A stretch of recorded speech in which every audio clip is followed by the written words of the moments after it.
Hi, today I'm going to talk about my second scale model that I've designed and laser cut based on a prototype built in Lego Fortnite.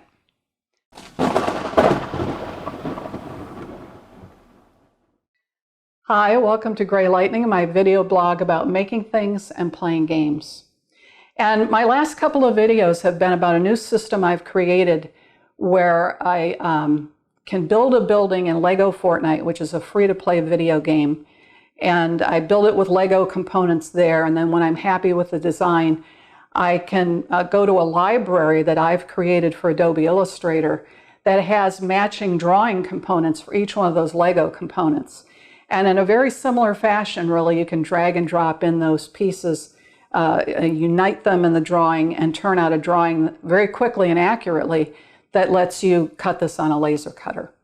So I have a video that shows an overview of that process, and I'll put the link to that here. What I'm going to talk about today, though, is specifically this model.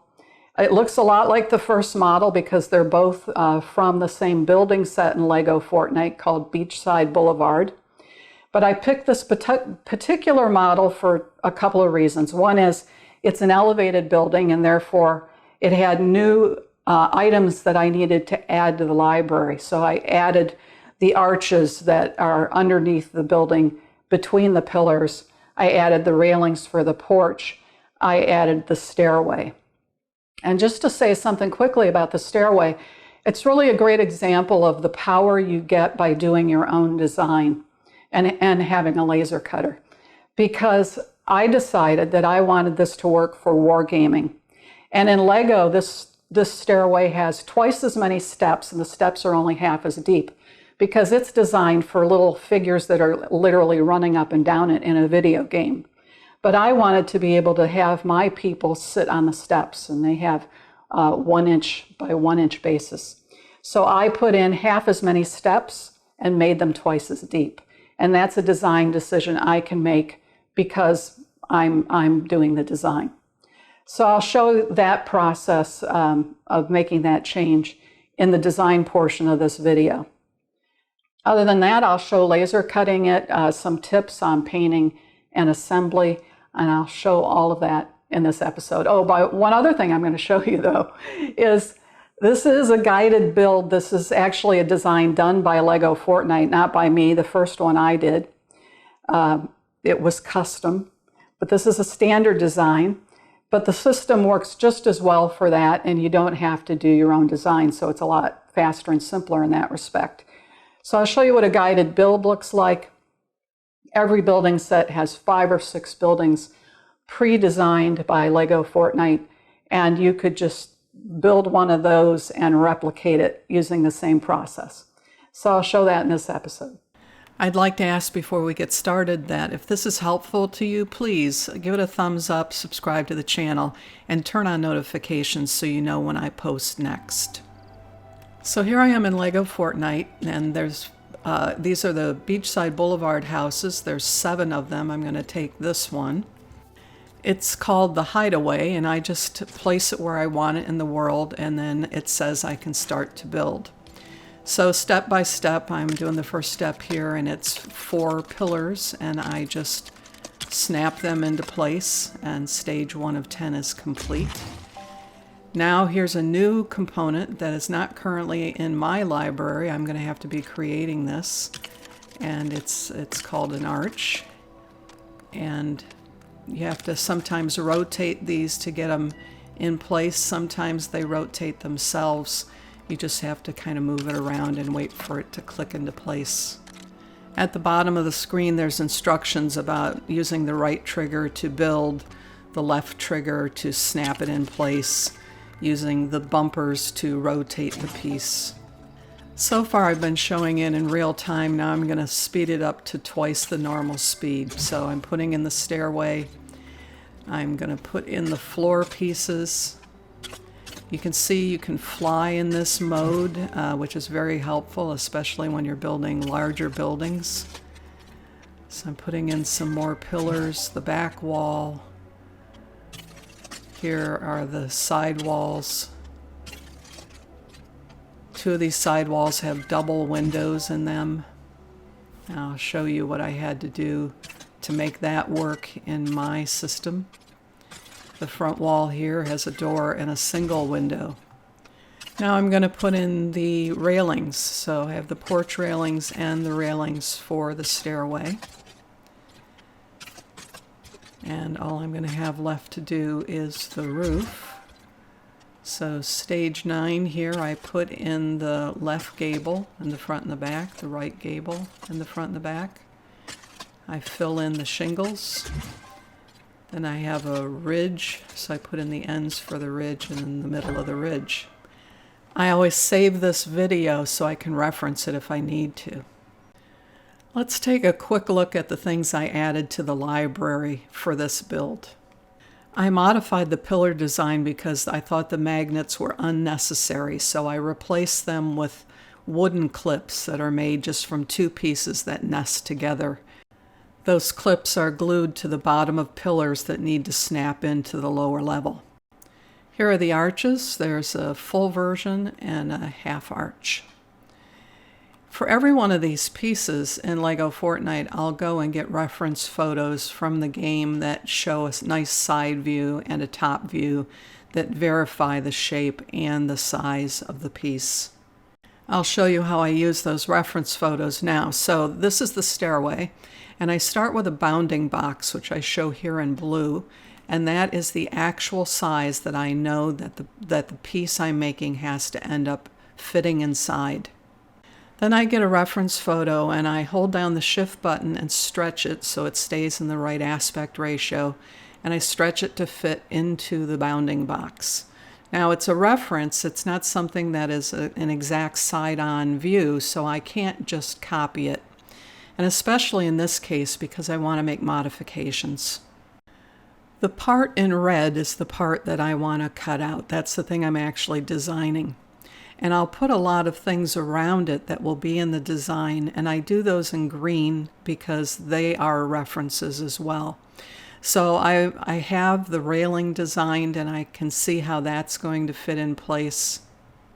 The post, top post sits on where it actually meets the floor it attaches to. That floor is going to be attached to that top small step, and then the bottom post is on the first step.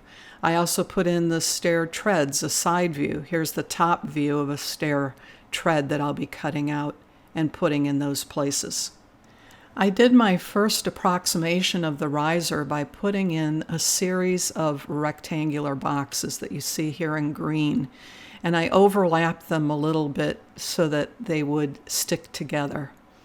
But then when I look at the way their stair riser is designed, they cut out a lot of that excess material.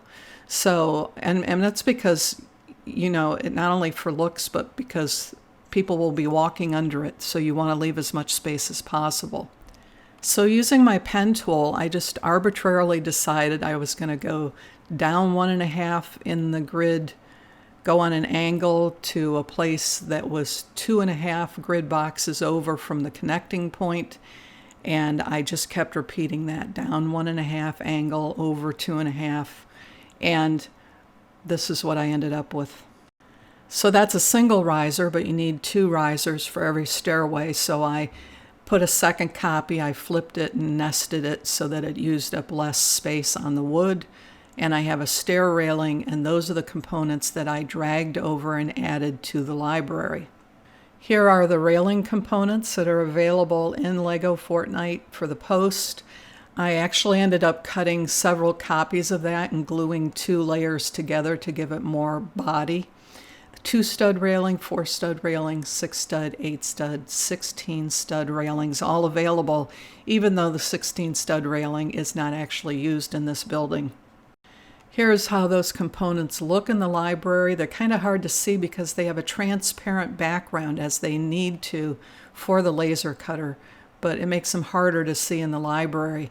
Another way to look at the library is there's a list view instead of that tile view, and I made sure to have really good names for these so that if you couldn't see them, you could at least read and know what they are.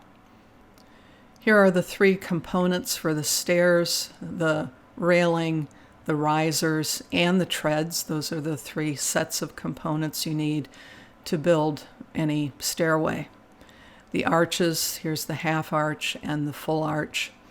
And for the pillars, I not only changed the clip, but I had to add a new type of pillar to the library because the bottom pillars, the ones under the building, do not need slots in them because there are no walls that are going into them. So they need to have plain sides. So I had to figure out how to do that. So I called that new pillar an elevated pillar, and I didn't want to just get rid of the slots. That's because I used the slot positioning to actually know where to glue in some of those top parts. So I changed them from a cut line to an engraving line, and you can see where they would be, but they're not actually getting cut into the wood. So that's the library. Now I have to design the actual components of this particular house. And it needs 4 standard pillars and 4 elevated pillars. See, what I do here is I'll put 1 copy of the drawing in, and then I will say how many of those I need in my final cut sheets. Cut sheets are different for every maker because it's based on the kind of laser cutter you have and the size of its bed. This is the porch floor, and I had to do little cutouts where the 2 pillars were going to cut in. And here is the layout of the floor, and I've said I'm going to do an entirely separate video just about how to lay out floors. I have a completely visual, no math required way of doing it, but it's a little too complicated for this video, so I'll be doing a separate one on that. Here are the walls for the elevated beach house. There's 4 of them, and 2 of them have this double window in the front portion. And when I tried to lay my standard window frame into these, they were too close together, and they hit each other. They conflicted. So what I had to do is create a new window frame for that, and I did that basically by taking 2 singletons and uniting them. And here are the railing pieces that I need for this house. And I only have a single door. The door has a transom, so that's what's above the little door panel. I was unhappy with the method I used on my first house to connect the 2 gable ends and this roof truss together. I tried a new thing here where I used a solid piece with cutouts in it, and this worked out just great, so I'm going to be using that going forward. I also made an improvement in the ridge trim, and I added that to the library.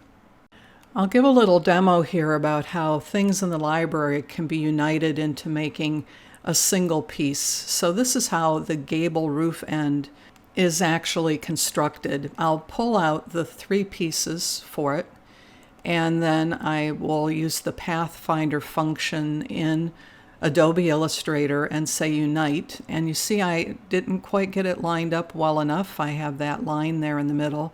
So I'm going to undo that, and I'm going to take this piece, and it's set up to snap to grid. I'm just going to grab each piece and move it backwards and forwards to make sure that it's actually aligned with the grid properly.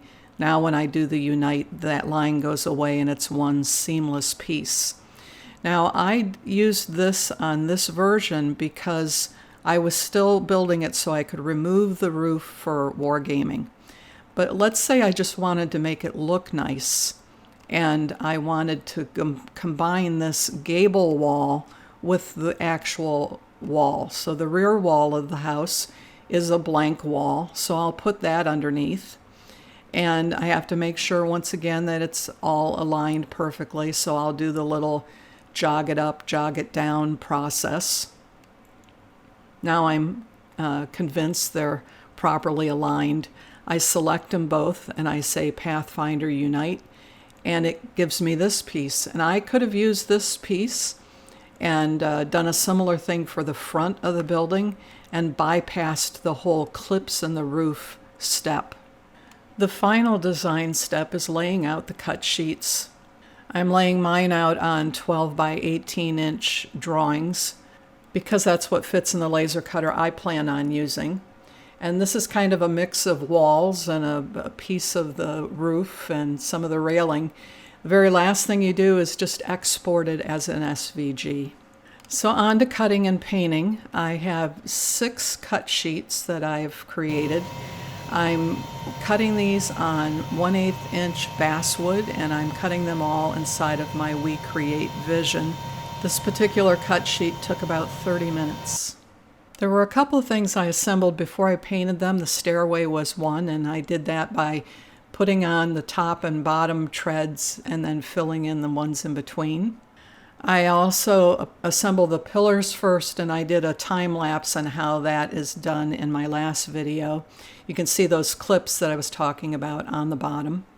Most of the white painting is done with a brush. I do a little bit with a roller, as you'll see in a second, but all those edges have to be painted, and because it's white over the laser cut edges, it's especially difficult. It takes 2 or 3 coats at least.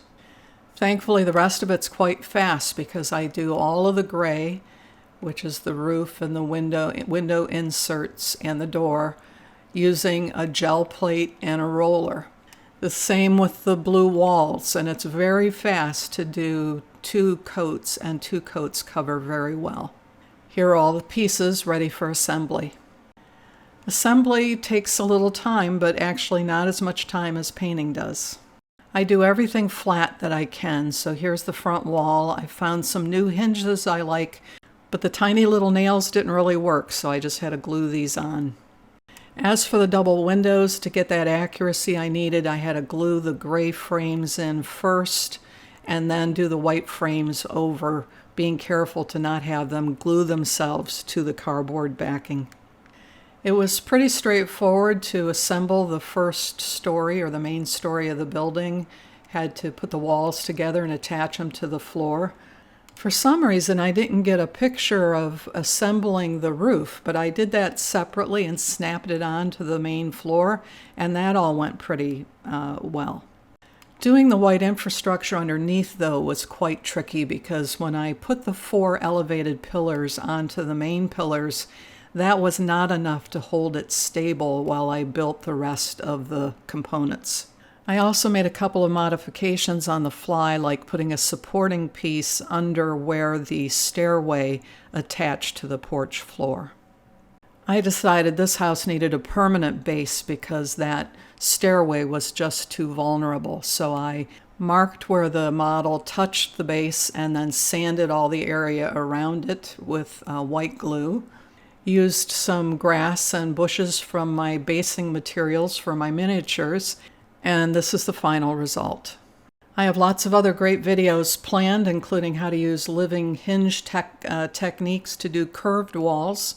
If you're interested in that, please subscribe to my channel.